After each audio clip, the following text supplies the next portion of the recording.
Co je lepší než pravá česká facka? Asijská facka nohou.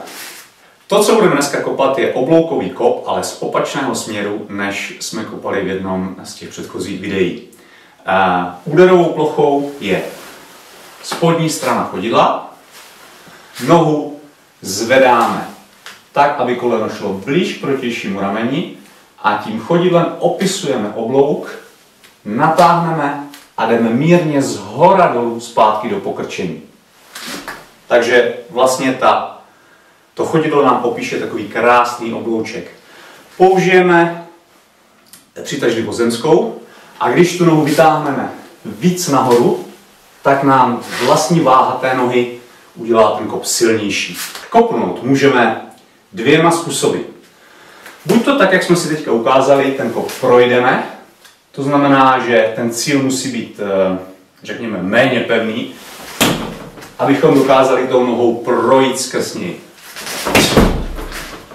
Pokud je ten cíl pevnější, tak můžeme kopnout a vrátit nohu zpátky. Vrátit ji po stejné dráze. Projít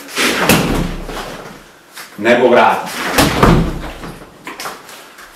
Pověstnou třešničkou na dortu je tady tento kop s otočením. V angličtině se mu například říká spin hook nebo spinning hook. Kdy nejdřív se do toho kopu musíme tou otočkou dostat. Čili pokud kopu pravou nohou, stojím levou nohou vepředu, tu pravou nohu stahuji k té přední, otáčím se, dívám se přes pravé rameno, zvedám nohu do toho nápřahu a procházím tím obloukem do toho kopu. Ještě jednou. Otáčím se, pokračuju plynule dál, přes pravé rameno, zvedám nohu do nápřahu, kop. Postupně, jak tady toto zvládám, 1, 2, spojuju do jednoho pohybu a výsledek vypadá nějak takhle.